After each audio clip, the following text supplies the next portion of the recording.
They've won Tonys and Oscars and Emmys and Grammys. There's no red carpet because they're home in their jammies. From Melrose Place to Broadway to Janeway and her crew. Let Seth and James bring all the stars to you. Anywho, they're entertaining everyone, so who's gonna grouse? Just sit right back and you'll hear some tales on Stars in the House.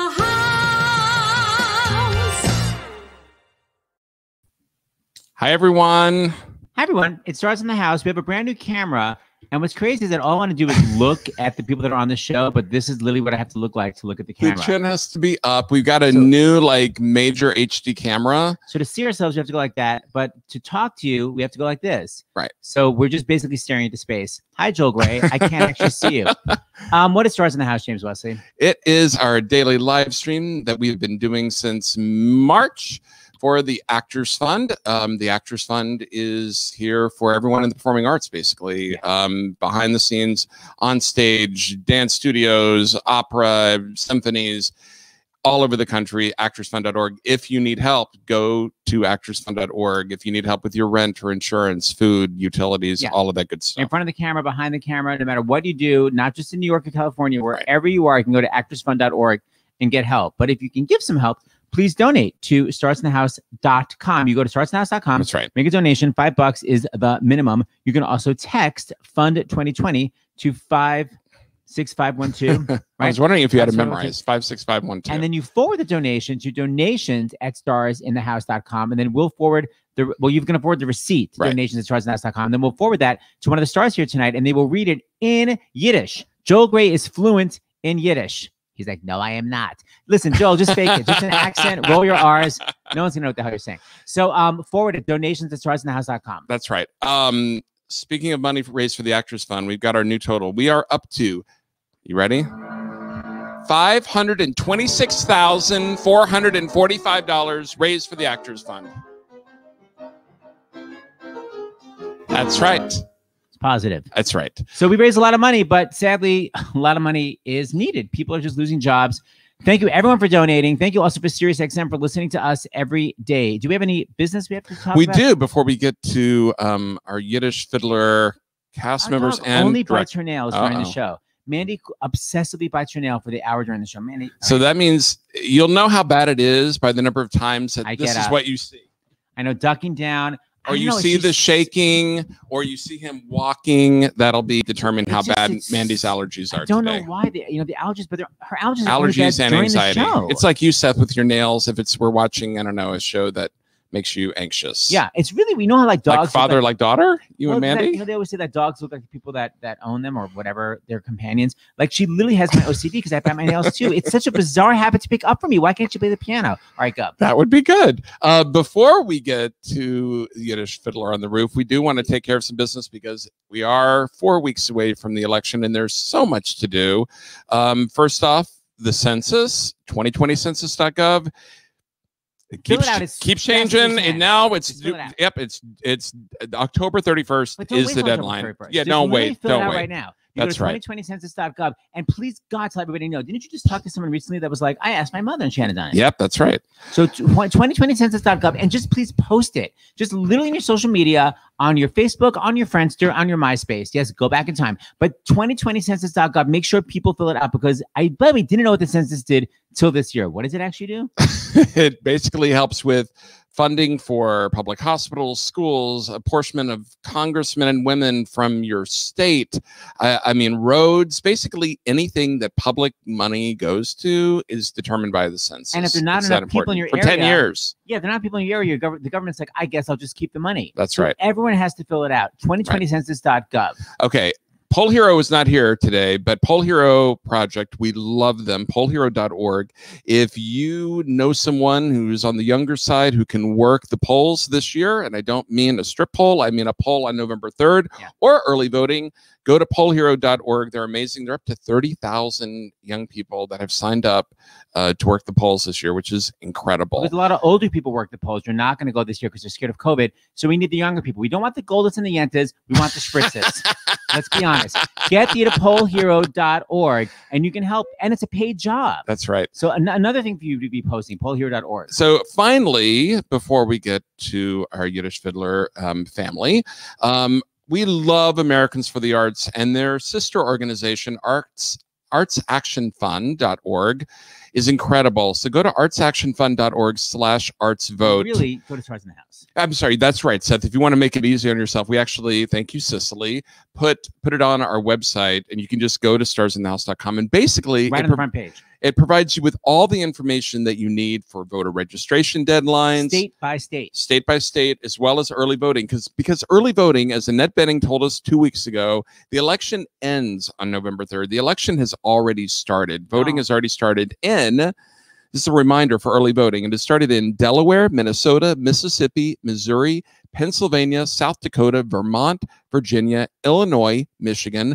Wyoming, Montana, California, Iowa, Maine, Nebraska, and today it has started in Ohio and Indiana and South Carolina. I mean, it's like really almost half the states have already started voting.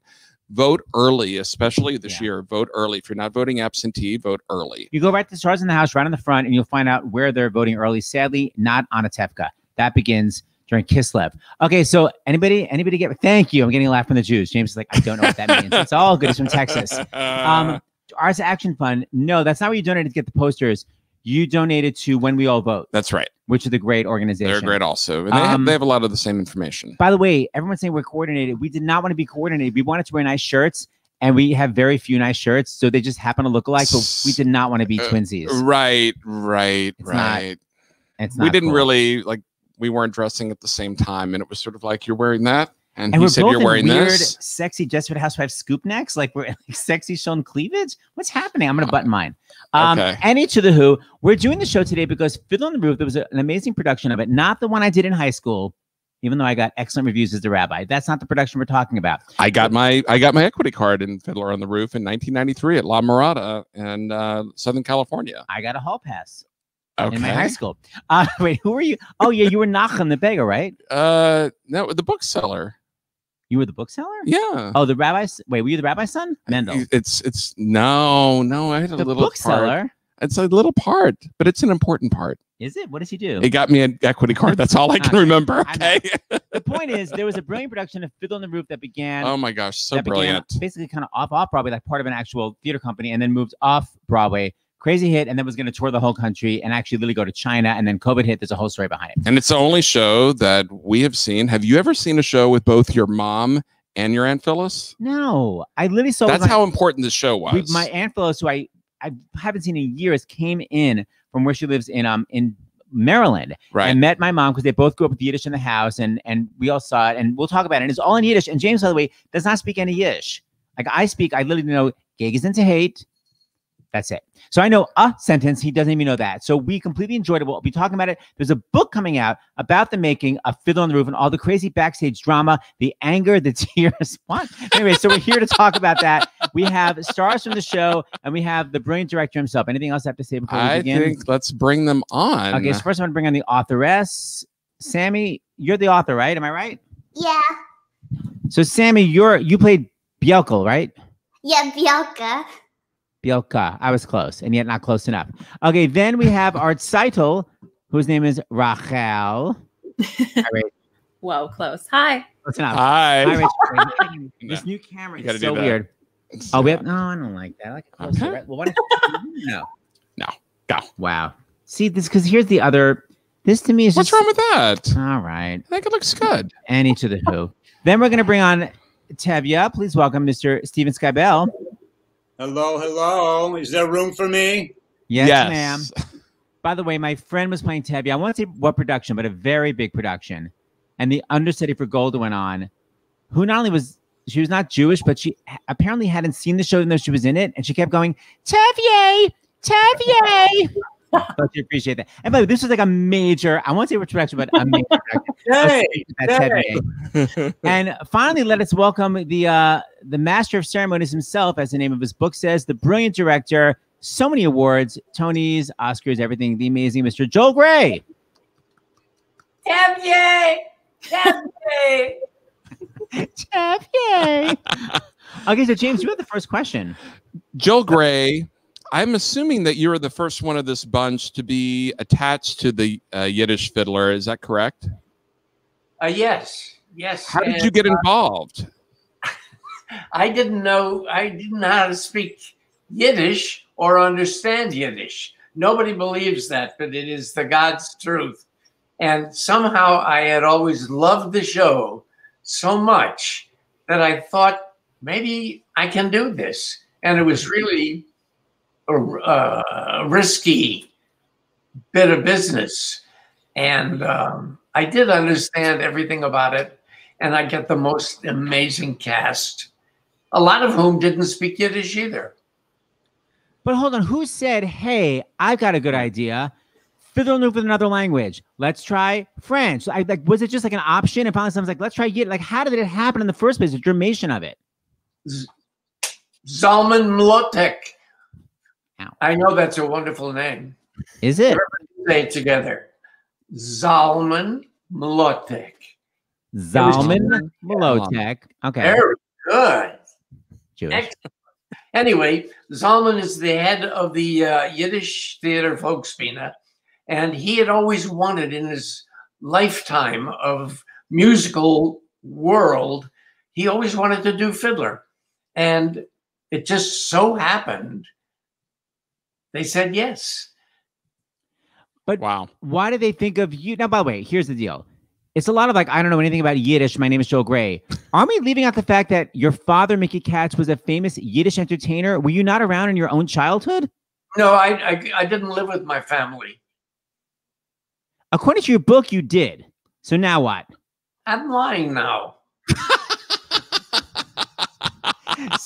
So what's the deal? Like, how did you not sort of, at least, you must have understood phrases from just hearing them in your dad's act. I knew the key words, but, you know, I wanted to be a Shakespearean actor, and I had a whole different idea for myself. So I never fell into that, but I always loved hearing about it. But it was not my language. So let's talk about how everybody got involved with the show. So Rachel, were you in Phantom? I can't remember. How do I know you from before Fiddler? Yes. I actually met you through our friend Katie O'Hara, who sadly passed away. But yeah, I met you through her. But yes, I was at Phantom years ago, 2016. Who were you doing in Phantom? Christine. Oh, it was after, right? Because I used to play it, but I probably stopped playing in 2010. Oh, yeah. No, okay. I didn't meet you there. So you were playing Christine, and then you were like, the next thing I want to do is something literally fully in another language? Well, actually, right after I left Phantom of the Opera, I did another Yiddish show with the Volksbühne called The Golden Bride. And so that's how I first met Zalman and the Yiddish Theater. And yeah, so that I had already worked with the Yiddish Theater before. But are you a Yiddish speaker to begin with, or you just connected? No, that was my first time ever speaking in Yiddish. And I actually was going in as a replacement. I had 12 days to learn a lot of Yiddish. And my background is in opera originally, so I had done a lot of other languages and things. So it was helpful. Yeah. And by your background being in opera, meaning you were in Phantom of the Opera? No, you mean like no. I studied opera. I got a bachelor's and master's degree in opera, and so I was going the classical voice and opera route. And then yes, I ended up doing Phantom of the Opera. But now, yeah. So, Mr. Skybell, you played the plum role of Tevier, and here you are opening the show. A fiddler Affendach. Meshuggah, nein? Aber bei uns in Anatevke ist jeder einer Fiddler Affendach. So, Skybell, you're another Broadway actor. How did you start the Yiddish show, the Yiddishkeit? Well, I grew up Yiddishkeit. I grew up Jewish in Lubbock, Texas. So there's no reason why Texans can't know Yiddish. And I'm ashamed. And but I'm happy to say one nod to social media. It was through Facebook that I saw, my better half saw that they were doing a Yiddish Fiddler on the Roof. And so I called up my agent and I said, did you know they're doing a Yiddish Fiddler on the Roof and Joel Gray is directing it? And my agent said, haven't heard anything about it. I said, well, you don't have to look far. It's on Facebook. So, so he called up, and I don't usually pursue roles, but I've always wanted to play Tevye. And my first Tevye was 17, my second Tevye was 22, and now finally I wanted to play him age appropriately, even in Yiddish. So I pursued it. And Joel Gray and I had done one play before that, so I which was a play in New Jersey on borrowed time. So I said to the people, well, tell them because they said, well, they're already talking to someone about playing Tevye, and I said, well, you tell them I've worked with Joel Gray. 2, I speak Yiddish, which was not true, but I had studied Yiddish. And so that was my leg up. But, I auditioned and I met with everybody, and it fell to me. And I really did initially think, oh, just my luck. I'm doing Fiddler in Yiddish down at the Museum of Jewish Heritage. Just thinking it was going to be a 6-week curiosity. It will have something to have done. And it ended up, of course, being something that just caught everyone by the throat, Jew and Gentile. And the little mini cast reunion here, we were much larger than just the 4 of us. But I think for majority of us, if not all of us, it was a once in a lifetime experience to be part of this musical in Yiddish. I want to get more into that, but James, talk first. Joel, was it a requirement for the actors to speak Yiddish, or was it encouraged? Like, I mean, a lot of them they were in class every day. Okay. Along with rehearsal. But how did you know they would have the facility to speak it? Well, we found out everything the very first day. After the casting. Yeah. Oh. And we'll read about that in the book. Sammy, they love you. They got your book. It's a fascinating read. Fascinating. It's a wonderful, wonderful, wonderful read. And Sammy, she just giggled through the whole thing. That's all. Just giggled. Yes, I can do that. And I fell in love with her. And I wrote a song. I wrote a song for tonight. Oh. When she was 8 days old, they named her Pammy. Oh, what a simcha, such a celebration. All her mishpacha drank a toast l'chaim while she was suffering from a minor operation. Later on, she went to an audition. She said, Joel, Mr. Gray, sir, Pammy is my name. I said the name of Pammy. It sounds like eggs and hammy. From Pammy, her name became Samantha Hahn. Okay, I'm going to ask Sam how true that is. Sam, how much of that was fictionalized? I don't know, but that was the best thing ever. Okay, so wait, Sammy, how did you get involved? What was your Yiddish connection? I saw it on Facebook too, actually. Jamie Beth Margolis, the casting director, posted it on her Facebook, and I was following and friends with her on Facebook. And I just emailed her and asked if I could audition for. And then what made you say, hey, I'm going to secretly take notes and write a tell-all book in the style of Jackie Collins? What made you decide to do that? Well, I actually didn't start writing the book until we were a couple months into the Uptown run. And I had gone back to school in between that. I had gone back to school when they extended. And then when they transferred to stage 42, I left school to come back to the show. And a couple months in, I started interviewing people. I just had a lot of questions for everyone. And first it was going to be an interview book. And then I decided to put Sammy, what did you learn what was the thing that most surprised you when you were doing the interviews that you didn't know before? Probably, I guess that I was feeling so inspired by everyone and so excited about everything, and everything seemed, you know, like so wild and cool to me. But talking to everyone, I kind of got to see that it was like that for everybody too. And it was just a really special show for everyone. It was, including in the audience. Here's a comment. It was the most exhilarating show. Brilliant. It really was, because Stephen, I know what you mean. It was like, oh, it's going to be like an off-Broadway revival. And you kind of think it's going to be like, not like on the cheap, but just sort of like it's going to sound thin and it's going to be tacky, but it was so clean. Like, look at this opening. It is so clean, the show, and yet not annoying clean, like just so specific. Watch.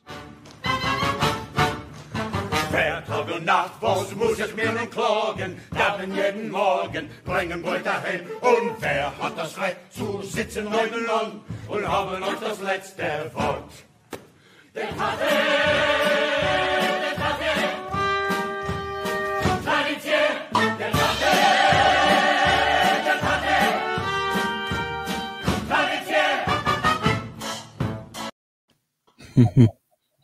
And for people watching, so you're watching the show in Yiddish, and there are, you know, quote unquote super titles up on the side. But I mean, you kind of check them out. But I mean, everyone kind of knows the show, and if not, you get the sense of it. Joel, how did you decide how you were going to do that? You know, was one of the ideas that maybe, I don't know, there would be stupid earpieces, but somebody reading, you know, the whole time they're saying the papas. Like, you know, what was your idea? Never. No, we knew that we would have super titles, but somehow people started the show who didn't speak Yiddish, and before the end of the act one, they had started to understand, because all the words, the Yiddish words, are in everybody's body. You just mean sort of like spiritually, like cosmically? And yes, I think that it's passed on through the generations, and the things I didn't know I knew very well. So, Sammy, since this is a tell-all book, who had the most difficulty with Yiddish besides Joel?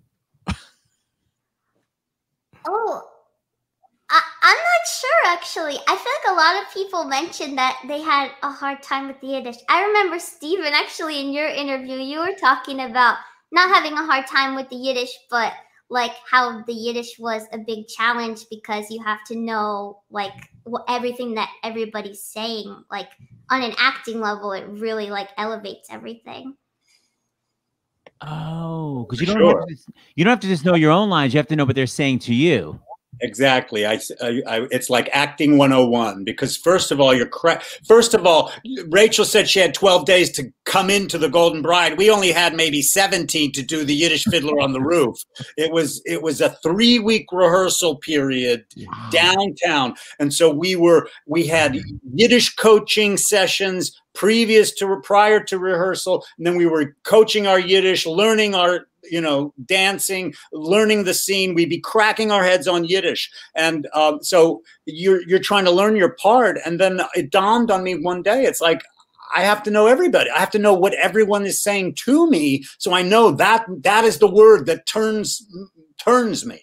And so it's a beautiful challenge. I mean, it really is it was a beautiful actor challenge. And, you know, then I'm fond of telling that we would go into rehearsal with Joel Grey, and the first thing he would say is, let's do it in English first. And so we were like, you know, I've been trying to get the Yiddish, and then you're left with the choice. Do you try and translate the Yiddish, or do you just default to the Broadway version? And, you know, so sometimes you just would have to default and say, this is not at all really the way it is in Yiddish, but I'm just going to say this for today. So it was very challenging. This is a question for all three of you. I was talking to Rachel Bay Jones, who played Evita in English and in Spanish, and she was saying the Spanish translation was much more sympathetic to the character, and she kind of had to make different acting choices. Yeah. What was kind of the biggest difference between the English version and the Yiddish version, and for any of you? I'll just answer it first. weird. Echoing. That's odd. You know, you did ask, and sorry. Wait, I don't know what the hell just happened. Was that you, David? I think that was our tech person. You asked Seth, like, why put it in Yiddish? But of course, it's based on the Sholem Aleichem stories, which would have been written in Yiddish. So it's not just a random language. It's the language that supposedly these characters would speak in. What was I talking about, though? So what was the biggest difference between the English translation and the Yiddish? So when the Yiddish translation was written in the 60s, right after it was a hit in New York, an Israeli, Shraga Friedman, got the permission to write the Yiddish version to have it done in Israel. And it was a big flop because no one in Israel was interested in hearing Yiddish in 1965. And so they wanted to be modern. So, and Yiddish points backwards, where that was the generic thought. But the thing about it being in Yiddish is that Shraga Friedman knew his Sholem Aleichem, so he peppered the script and even the lyrics with a little more Yiddishkeit, with just a little more knowledge about what Tevye would be wanting to learn about the Talmud, about the Onkelos. It's much more specific. So that to me was really exciting to have the script and the lyrics make it not just a two-dimensional Jew of that time, but really fleshed Tevye out and them all out in a way that is not mind-blowing, but is meaningful for an actor to have that kind of rootedness. And Seidel, Rachel, what was the hardest part of the show for you to do? I mean, I know Phantom of the Opera, you have the high C, but not the high E. Pre-record. We'll talk about that privately. But what was the hard part about doing Fiddler? Well, it was interesting because it was it was a role that required a lot less singing, which was something that I was not used to, and it was a different challenge for me to dig deep. And Joel and Steven and everybody helped me get there. I feel like I just learned from everybody involved, and yeah, it was hard to go there 8 times a week because it's Fiddler on the Roof is not Hairspray, you know, and it's 3 hours of intense emotion, and especially during this time that we're all in, there were so many times it was incredibly relevant. I mean, it was relevant every day, but there was a lot going on. Anti-Semitic attacks happening in Brooklyn while we were doing our show, and we filled the audience with refugees on World Refugee Day, and just it was a deeper well to go into than anything I had ever done. So, Rachel, I was going to ask you that. I mean, was there a particular encounter with someone, an audience member after the show, that really got to you? I'm sure you had to have met a lot of people that had meant a lot to them. Oh, I mean, every show we left, people were just bawling in tears. I mean, and we could hear them throughout the show from the day we opened. It was really something special, you know, and just really quickly, to bring it back to the book, because I just have to, you know, in this life, we always have moments where we think, oh, this is such a moment, you know, and during this Fiddler experience, there were just so many of those, so many. And we all knew it, and we all were grateful to be there. And it's so much of that is captured in this book, which is really special. It's like a real love letter to the show. What's the name of the book? Sammy? On the Roof. It's just called On the Roof, a look inside Fiddler on the Roof in Yiddish. Okay, we got to make sure we keep promoting that. Sammy or Steven or Joel, do you have any particular encounters with audience members after the show that you'd like to speak of? Well, I'll just say, please, Mr. Gray, go ahead. Please, Mr. Skybell. I'll be brief. You know, we started performing at the Museum of Jewish Heritage, which is a nice way of saying the Holocaust Museum. They don't want to call it the Holocaust Museum. It's more than just a museum dedicated to the Holocaust, but that is a big portion of obviously recent Jewish history. And I remember one night specifically down at the museum, a gentleman came up to me, and he was a survivor from the Holocaust. He was in his 90s, and he asked me if I thought the end of this musical was a hopeful end, and I said I thought it was, you know, because spoiler alert for anyone who doesn't know, they get thrown out of their home and they have to go to the new world. And I used to think when I saw Fiddler on the Roof that it was a happy story because Tevye, you're going to come to America, you're going to have me as a grandson, and it's going to be a wonderful story. But obviously that's actually not the reality of the story, is that these people are displaced. And right. I do think the last gesture, I told him this, the last gesture of the musical is Tevye nodding to the fiddler and saying, come along with us. And that is to say, even though our Jewishness may be the reason why we're being thrown out, we will not leave you, fiddler, behind. You are part of us and you're coming with us. And in that respect, I felt it was a hopeful message to say, no matter where we go, we will take that Jewishness or that thing which is the complaint, we will take it with us. He had a different opinion. He thought it was not a hopeful ending, you know, and that's what makes a beautiful musical. Yeah, well, I mean, it's both. I think some people did escape and go to America, and some people sadly escaped to Germany and Poland and Austria and were killed 40 years later. Seidel and Mottl are going to Warsaw, and that's actually a dead end probably if they stay in Warsaw. There was actually a performance where when I said that line, there was a woman in the second row who went, oh, God. But as soon as I said that we were going there. Yeah, wow. You know what's going to happen. Joel Gray, what were you going to say? I was going to say that the non-Jews in the audience, if they never did before, I think they like Jewish people. They loved who these very, very brave people who wanted to live and who were only pushed around for no reason, who were almost decimated.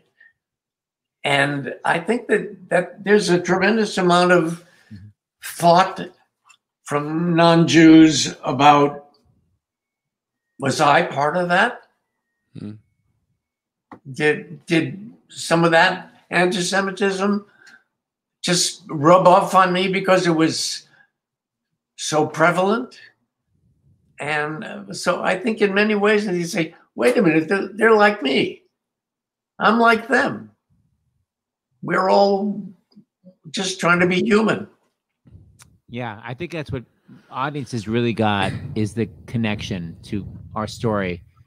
All right. Speaking of a Jewish doctor, we're bringing on a Jewish doctor. We'll take a medical break in the middle of our show. So we're gonna give you a little bit of a break, Stephen. Get some Hamantashen or whatever. And Rachel and Sammy and Joel Gray.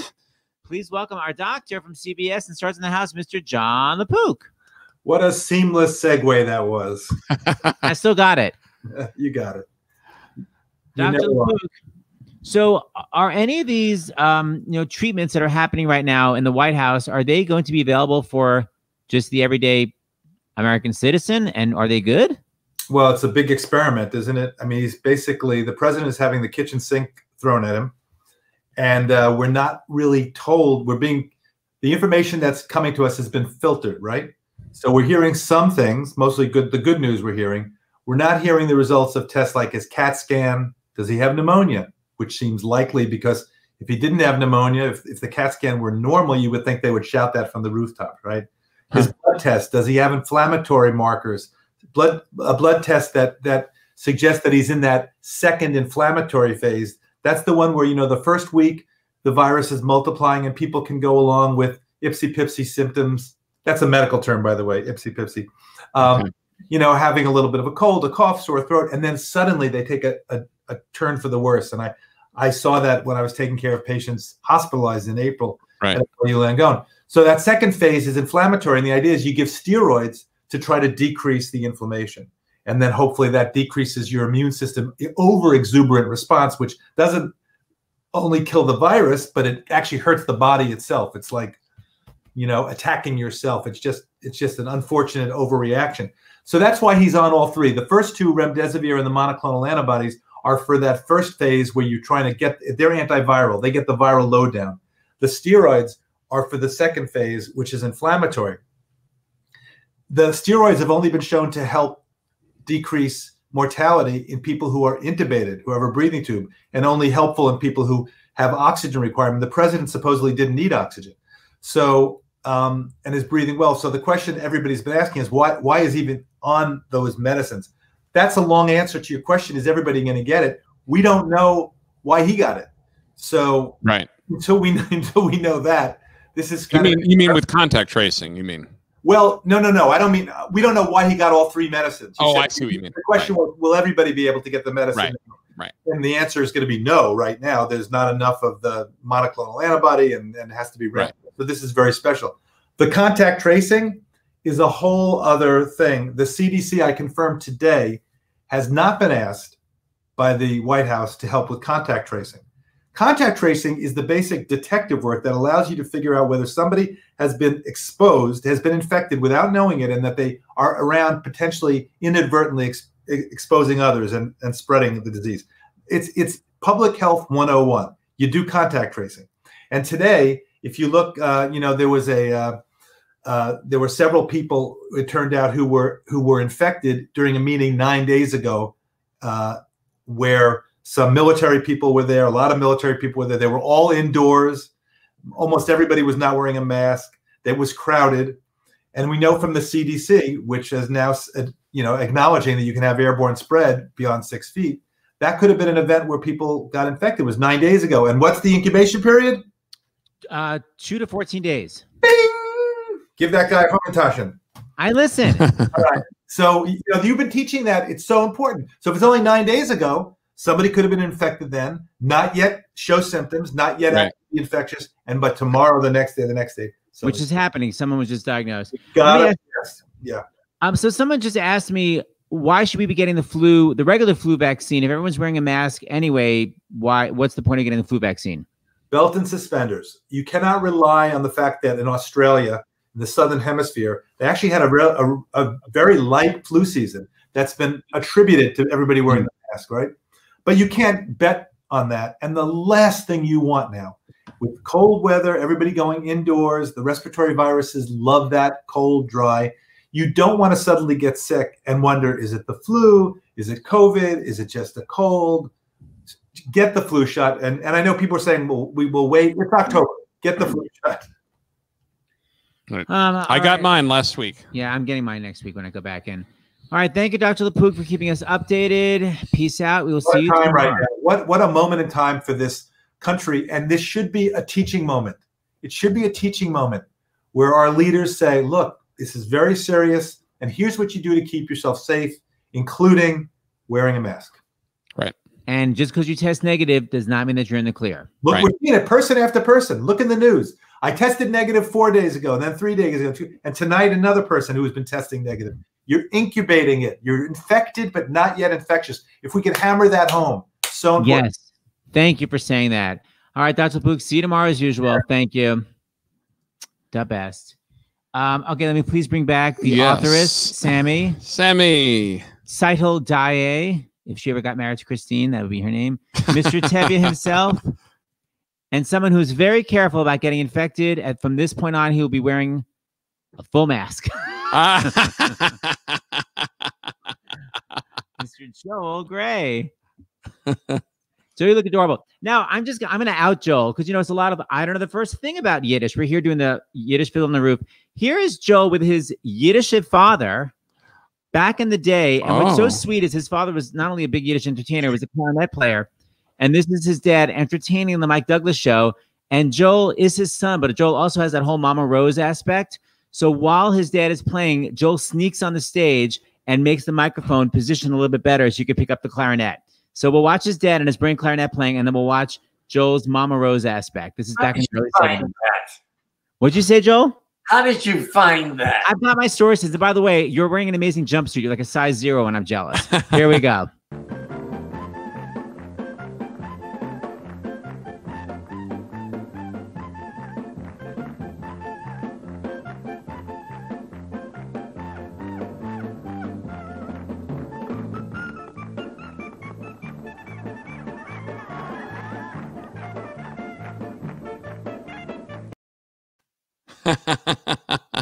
Always a director. I had to help my dad. It's very, very sweet. Okay, so we would be probably preparing to play Fiddler in Los Angeles and in Australia. We were all set to go to both places. So it's now been... And China. And China, yes. I wasn't going. You know, so that you drew the line. But so, I'm going to China. Fiddler was going to be everywhere. Listen, that's the kind of part you guys can, you know. So, Sammy, you'll graduate to Spritza. I mean, you'll get the next age up. It's like, you'll be fine. Rachel, you may be Yenta. No, you'll be fine. Everyone, you guys can play this show for the next couple of years. So I want to show a couple more clips. So this is, let's cleanse the palate. We're celebrating the Yiddish of Fiddler on the Roof. This is the brilliant sketch. Oh my God, this was so great. That the entire cast of Fiddler on the Roof did to celebrate Yiddish music on the Broadway. This is for the real Broadway people in the audience. You're going to love this. This is from the Broadway Cares Equity Pride States fundraiser, the Easter Bonnet Competition. Enjoy. You're going to love it.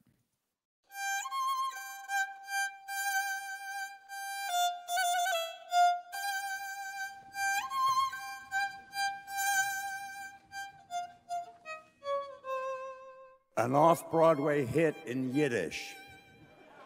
Meshuggah, nein?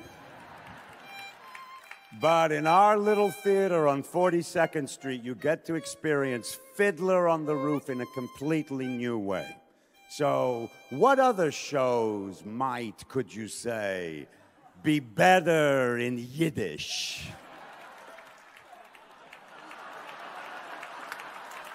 Gut elf, ich ruf sich 11. Preis und ich will lernen mit euch von dem Wunderbuch. Good elf. Good elf! Je wilt bijten naar jullie liggen. Gaat daar zeven en dan gaan is Jezus! Oh mein Gott, hat frei. Sagt ich helf, was ich alle heid. Sind die Welt mit keine Proletarier, doch nur das Portelstein. Oh mein Gott, hat frei! Siehst du gar nicht, wie ich am Boy, gar nicht ab der Welt. Gegen du 1960 heute, gewinnst du gar nicht, was ist. Wie am Boy. Krack. 6. Quetsch. Nein. Cicero. Lipschitz. Stop. Gate.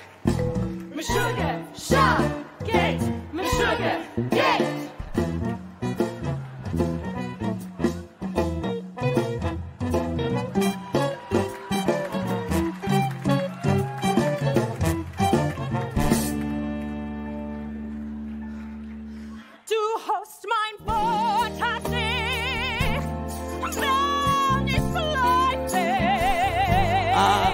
Actually, maybe we're going to stay away from that one.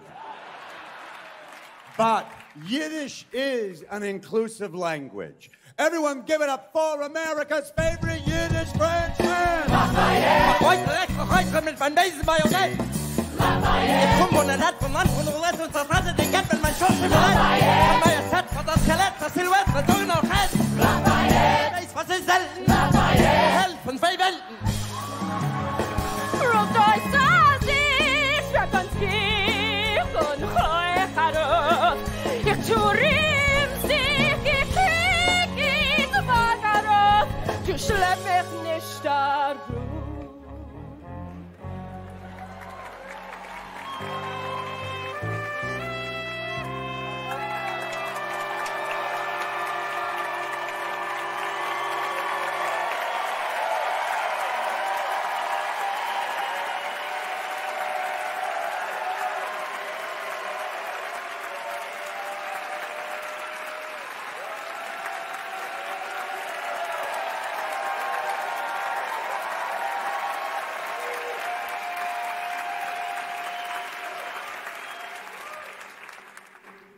Get up, mein Gruß, zu Broadway.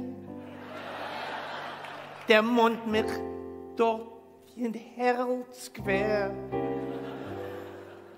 Sag well, I don't speak Yiddish. Sagt meine Freund auf 42. That's tell my friends at 42nd Street. Ich komm ot. You know, he would be rolling in his grave. Ich schwör.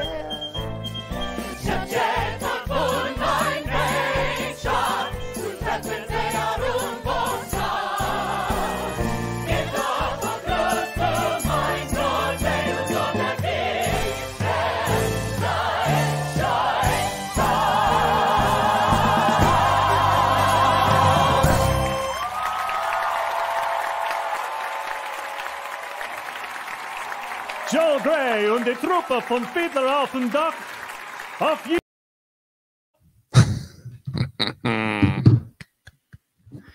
That was great. So it's actually really, that was crazy. It's moving and it's hilarious. Ben Liebert. Who put it all together? Who's the name? And he was just talented. What's his name? Our Muttel the Tailor. Oh, Muttel. Yes, I'm a big fan. Ben Liebert. Okay, so once again, we're here celebrating the Yiddish Fiddler on the Roof, and the new book by Sammy, like I said, is a scandalous tell-all called On the Roof. So, Sammy, who's kind of the villain in the book? There's no villains in the book. Let's be honest. Okay, we'll find out by the end of this show. Was it Huddle? Okay. There was someone, Jessica says, tell us about the night RBG saw the show. Joel has a new mask on for our Sirius XM listeners. Joel has a lot of different masks. That's really cute. Yes, tell us about the night that RBG saw the show. How thrilling that must have been. And what about RBG? It was incredible. It was incredible. The whole audience totally lost their minds, and we could hear them from our dressing rooms, you know, roaring for her. And she came back afterwards, and she just loved it. And Sammy and I actually ended up in the elevator with her going back down at the end of the night, which was so wild. We were just leaving, and all of a sudden she's coming with 7, men behind her and her granddaughter, and we're in the elevator, and she said, oh, I have to wake up, or I have to get the car for 6:15 tomorrow morning for the 6:30 meeting. And it was like 11 o'clock at night, and just unbelievable. Yeah, she loved it. Wow. Oh my God, what an honor. Generous and loving, and she knew every moment of that show in Yiddish. Wow. And Kate McKinnon was there too. Oh my God, really? Wow. You had both RBGs?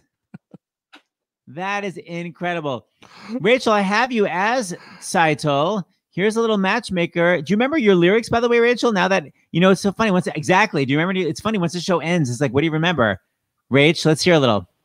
Now?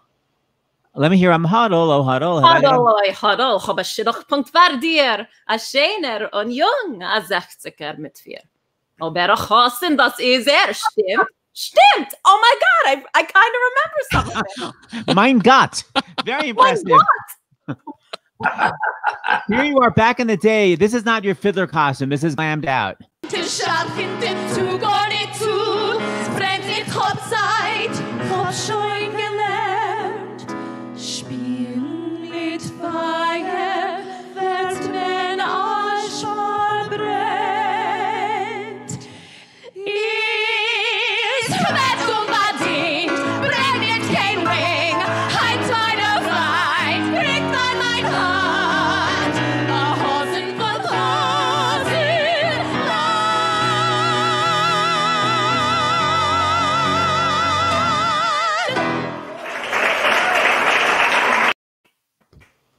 Sexy girl. That was from before we even started previews, actually. That performance was at some fancy hotel. I think I have a few notes. Joel, not after half hour. Okay. So speaking of which, actually, Sammy, Rachel, or Steven, what was Joel like as a director? I'm leaving. You can say, was he in full like MC makeup all the time? Was it with the white powder? Well, as I said, It was my second time to work with him, so I knew that we were all in good hands. Because the thing that's crazy is, and you said he was always a director fixing his father's microphone.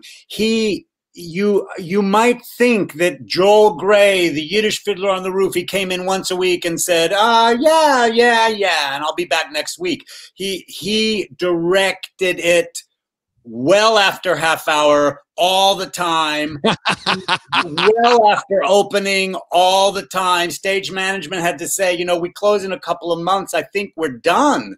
We're done here. But the thing about Joel is that he really understood this musical, and he would give direction, and he would give something, and your first instinct would be, really? And then it would be like, of course. And he's an amazing director. For anyone, he may be needing some work right now. So if anyone is looking for a director, Joel Grey is your man. But it was unbelievable to work with him. And seriously, he is an actor's director because he's such a consummate performer. He knows how to talk to actors and how to cajole the best out of all of us. Wow. That's a great recommendation. Hey, Joel Grey, do you have your iPhone, your phone near you? Because I just sent you some donations to read out loud. That's not a yes or a no. That's just a blank face. What? I sent you donations on your phone. I texted you. You did? Yes. Who, Stephen or me? Joel Grey, Joel Katz. Oh, here it is, Sandy B in North Carolina. Yahoo! $50 in honor of Brittany Serrano and this fabulous production. Thank you. Paul from New Jersey, $100. Rick from California, $10. Thank you, Seth and James, for all you're doing. Lois from Maine, $37. Charlie from California, $25. I saw Joel Grey playing Cocky. Oh, maybe Roar the Grease Paint. Oh, in the Roar the Grease Paint. Thank you. At Melody Land. Wait, why do I know your career better than you? I don't know what's happening. This was pre-cabaret. He was okay. That's it? And that's how you end a scene? I need to direct you. Joel Grey. Dos Alas. I know. I understand that. Hey, Rachel, did you ever speak to one of the original titles from back on Broadway? Did you ever get to meet Bette Midler? I got to meet Bette Midler, Joanna Merlin, Rosalind Harris. It was crazy. I mean, when we were in rehearsals down at the museum, one day I saw Rosalind Harris coming through the museum, from the film, and I'm like, is that her? And that was totally crazy on its own. And then Joanna Merlin came when we were downtown, which was so cool. And then Bette Midler, and yeah, I mean. By the way, do you know Joanna Merlin is in? We just realized that she's in the movie of Fame. She's the ballet teacher. I did not know that. Yeah, she's the one who kicks out Laura Dean. We had no idea. She's literally the whole movie. And her assistant is Debbie Allen. And that's why Debbie Allen got Anita in West Side Story, because Joanna was casting West Side at the same time. So it's like weirdly all connected. Wow. Watch it again. But if people don't know that Bette Midler played Seidel, it is true. Matchmaker, matchmaker, make me a match. Find me a find, catch me a catch. Matchmaker, matchmaker, look through your book and make me a perfect match. Dear Yenta, see that he's gentle. Remember, you were also a bride. It's not that I'm sentimental. It's just that I'm terrified. That's fun. Back in the day, people, 1968 or maybe 1970, that was. So listen, I want to just talk more about the Yiddish. I want to show what it looked like, because you can see the Yiddish on the side where you have the option of looking or you have the option of looking down. Here's a clip so you can see what it was like on Broadway. Hat ein Tochtertag, ich hasse dich schon mit meinen Laser. Das weißt du doch nicht schon und steh noch so was Sache. Hast du Tag, ich geh doch, Mann, ist nicht auf meine Schafe. Und du gehst da weg, mein ganz Vermögen voller Fremde. So great. That was our great choreographers, Stash Kamesh. Choreography was incredible. Oh my God. And you have to read Jodie Snyder, who played for Masera. Her story in the book, her audition story, is crazy. And she was such a highlight of our show. So it's really special, her audition story. Someone asked where we can get the book. It's only at, what'd you say, Joel? It was very, very much a family. People looked out for each other. It was just every night we had a story to tell that everyone felt importantly about it, that we were responsible for telling this story. And I never saw anybody not do their very best. It was beautiful, man. It was a beautiful show. I have another brilliant clip to show everybody.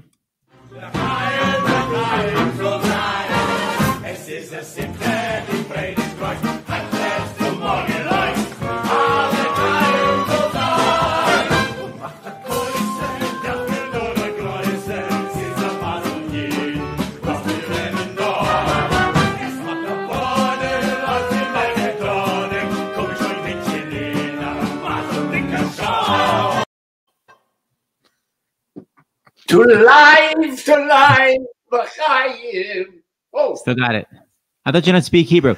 Now, I only saw one better production of Fiddler, because they made If I Were a Rich Man into a group number, and I think they really found it. I don't know if you're aware, but it's a beautiful production by the Osmonds.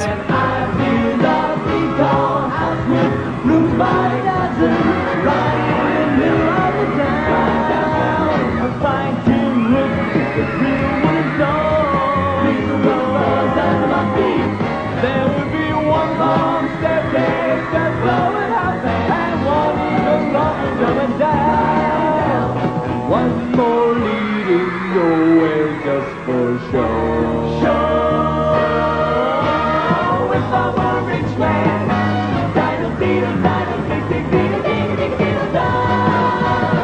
all day long I'd bitty bitty bum.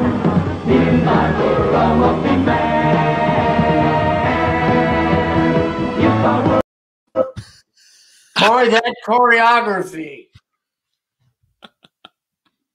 Any comments? Taxi. You're staying. You're remaining. Oh. Okay, so we want to take this. We're going to take a kind of a chunk out of the show right now. Around 2 weeks ago, after RBG passed away, James and I noticed a lot of people were like, "We're doomed. It's over. Everything is hopeless." A lot of depression in the air. And I said to James, "It's kind of crazy that people are feeling so hopeless when I know that there are people that survived the Holocaust." It sounds dark, but I said there were people in the Holocaust that had hope during something that really did seem helpless. Like Germany was winning the war, and yet people had hope. And here we are, like, we're doomed, we're giving up. And I said we should really try to find someone that survived the Holocaust and talk about how he made it. Right. So we have our production meeting each Wednesday for Stars in the House, and I mentioned that Yiddish Fiddler was going to be on the show on Tuesday, and I said I wonder if there's a way to tie in a guest who is a Holocaust survivor in with the show. And our website designer, Cicely, was like, well, I actually have a friend whose father is a Holocaust survivor, and he's 95 and he lives in Alabama, and he's written a book. And so maybe you'd want to talk with him. So Seth and I talked with Max Steinmetz yesterday. And Seth, do you want to set it up? Yeah, he wrote this really great book called Determined to Survive, which I'll put on a banner.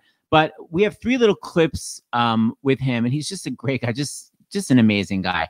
And the first clip is just about basically what he went through when he first got to Auschwitz, just to show kind of the darkness, and then it gets more positive. But this is just some of the stuff that he went through. This is upon his arrival. He went with his brother, who was a year younger, his mom and father, and his 6-year-old sister. Right. So Max was born in the Transylvania region of Romania, and then Romania was taken over by Hungary, and then they were taken over by the Germans. Go ahead, Seth. They arrived in Auschwitz. They had what we call the selection. They lined us up, and there was a German officer. They called him the Angel of Death. His name was Dr. Joseph Mengele. That was his real name. He was a medical doctor. He made a selection to stay alive or to be killed that day in the gas chambers. They lined us up, and the angel of death was standing in front of you, and he was pointing right or left. My parents and a 6-year-old sister were pointing to the right. My brother and I were pointing to the left, which meant my brother and I went to a labor camp, and they went right into the gas chambers. That evening, I was in a barrack in Auschwitz, and I saw smoke. I looked out the door, and I saw all the smoke, and I asked one of the people that was there longer than I said, what do I see? What's all that? He said, what happened to your parents? I said, they went to the left. He said, they're burning them now. They're burning the bodies. They were gassed. So were the children, my parents, and my brother and I went to the right, and we escaped alive. So this is a photo of him. This is him in the ghetto before he was sent right away. Before that, right?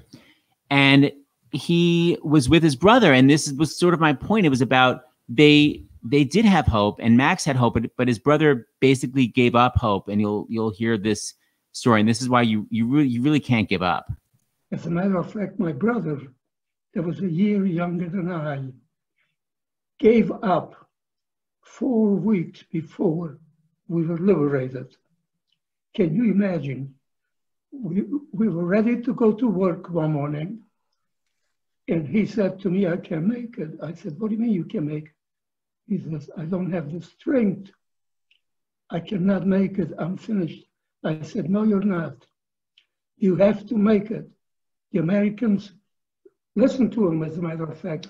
They were flying overhead, and we could hear them. And I said, listen, they're coming. It's just a matter of time. He says, I'm finished. So I decided to go. We had a hospital in the middle of the camp. The doctor in the hospital was a doctor that I knew when I was a kid back in Hungary. It was my doctor. So, and he was there stationed. It's a one-room hospital. And in the morning before I went to work, I went to see him. He said, what are you doing here? So I told him, I said, my brother, he gave up. And how can I get him to change his mind and go to work with me? He said, bring him in here. Let me handle him. I said, okay. I went back to my barrack, and I took him under the arm, and I walked him over to the one-room hospital. We went in, and the doctor said to me, okay, you go to work. Leave him here. When you come back, I'll let you know what's going on. I said, okay. I went off to work. I came back. I went into the hospital. I saw the doctor, and he came over and he said, he's better off than he was. I said, but where was he?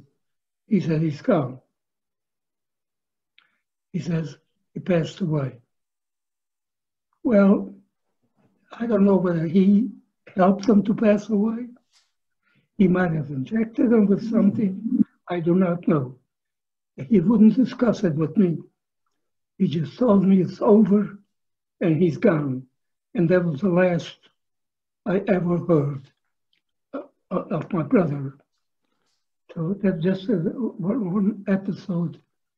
But Max, it's not exactly what you want to hear. No, but how do you get the strength to keep going when things are so bleak? That morning I decided that I'm going to survive. I'm not giving up, no matter what it takes. So 2 things, before I show the last clip, 2 things I want to say. if you read his book, if you didn't go to work, you were killed. So he couldn't have stayed with his brother. They basically killed you if you didn't leave and go to work. And I also want to say it was 4 weeks before the Americans. I don't know if you heard that it was 4 weeks before the Americans liberated them. And of course, in 4 weeks is the election, or the end of the election, November 3rd. Yeah, so you can't give up. It was 4 weeks. So this is the final clip about how he had the strength when everything was so bleak to hang on. And when have you hope. knew a lot of your family had been killed, and you saw people killing themselves, why didn't you just give up? Why did you decide to stay alive? Because I did want to stay alive. I wanted to be witness to what I saw. I wanted to do exactly what I'm doing. I talk to people, especially young children. Those are the ones that I'm concerned about. They have the future. They have to know. We're old people. We sooner or later are gone. But these kids keep growing up. And that's the reason I wanted. I'm not the only one. There are quite a few of us here that do that. But you somehow knew that you would bear witness and tell the world what had happened. That's exactly what I wanted to do. And fortunately enough, it happened. So he tells a story. His book is wonderful. It's called Determined to Survive. It's by Max Steinmetz and Amy McDonald, the teacher who had him come and speak at her school. And he and his lovely wife, Betty, who I love, who he calls his secretary, which is hilarious. Hi, Max. Hi, Betty. Hi, Max, Betty. We know you're watching. They're watching right now. So we thought, that's what I wanted to tell. I was going to have him tell. But when during the death march, he escaped and he went to a house and he was taken in. And a couple of days later, Americans came and they were trying to get German soldiers. And the people there said, this man was a prisoner. He was a Jew. And they were like, oh, really? And they brought a Jewish soldier. And they said, if you're Jewish, speak Yiddish. And he spoke Yiddish. And that's how they proved that he was Jewish. And that's one of the other reasons why we wanted him to watch, because Yiddish is what saved his life in a lot of ways, because the Jewish soldier believed he was Jewish. So I thought for the final moment, Stephen, you would do a song, because we know Max is watching right now at home with his secretary, Betty, and Yiddish was, an important part of his survival. Sure. Well, how about Rich Men then? The Osmond version or the Yiddish version? I prefer the Osmond. Sass it up. Let me get it queued up, if I may. You ready?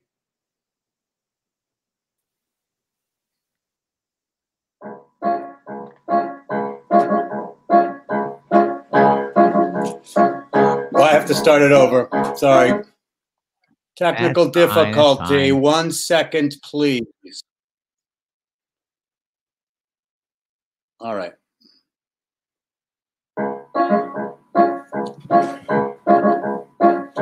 Wenn ich bin a Rothschild, bumm. Ganze Tag wollte ich sich mit die Bumm.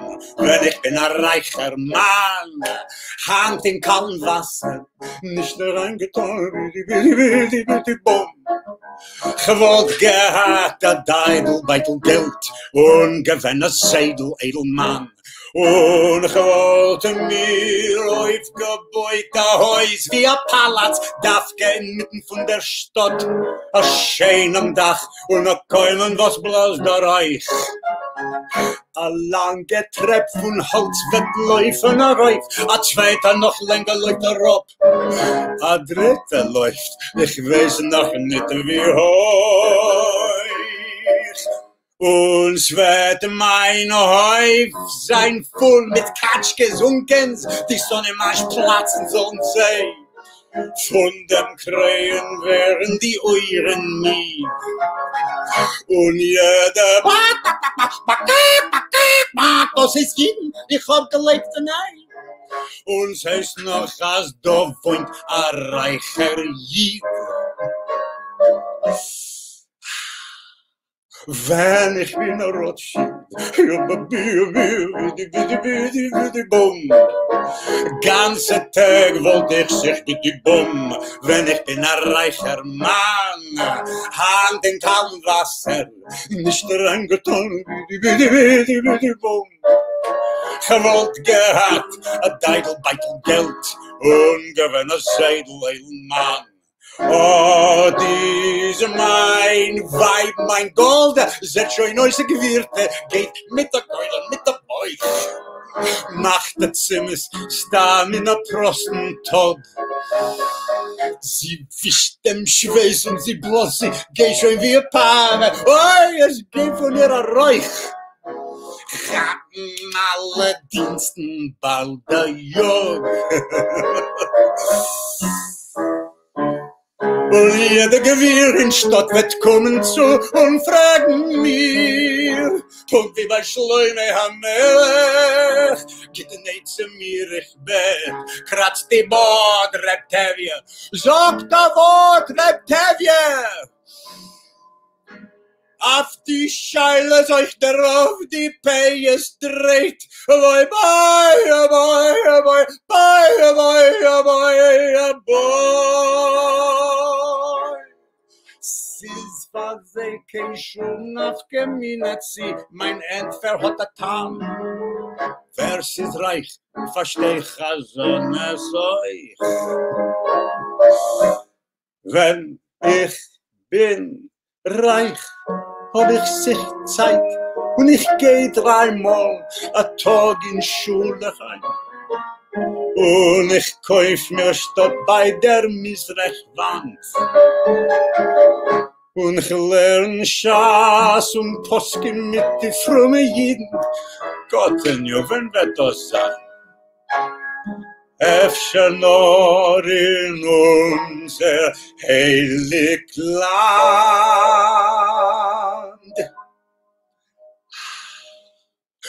Wenn ich bin Rothschild,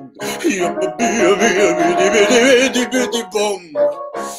Ganze Tag wollte ich sich bum. Wenn ich bin ein reicher Mann, Hand in kaltem Wasser, nicht reingetan, bum. Gott, was warft von Himmel uns der Mann? Beschließt, ich bleibe ein Ohrenmann. Was wollt schon gestellt bei dir den Plan?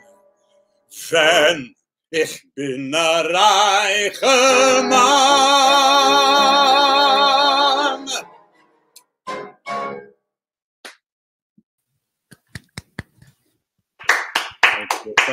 Thank you. That's Mr. Max. Oh my God, Stephen, you're so great. Although, well, not that level. They're the Osmonds. I mean, come on. Not that level. Stephen, you're excellent. And by the way, I'm super impressed you remembered it because, as we all know, Rachel does not. Well, if we can blame COVID for anything, it's that we've had 9 months off. So when we do pick up the tour, the world tour of the Yiddish Fiddler on the Roof, we all have to learn our parts again.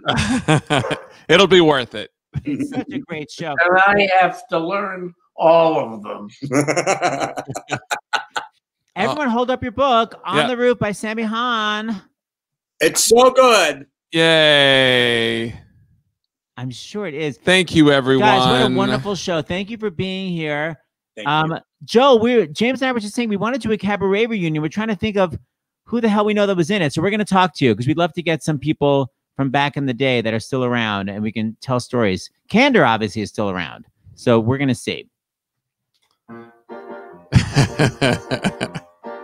Just saying. James, wrap it up. That's it. All right. Thank you, everyone. We're not going to be here tomorrow because of the vice presidential debate, and Thursday is a gala for Red House. So watch Hunter Foster's theater. Hunter Foster's doing it. Sutton Foster. That's Thursday. Friday. What the hell's Friday? Friday's Knots Landing. Friday's Knots Landing. That's right. So what are you going to play us out for? Thanks for having us. Of course. Thank you, guys. So fun. Thank you. Rachel.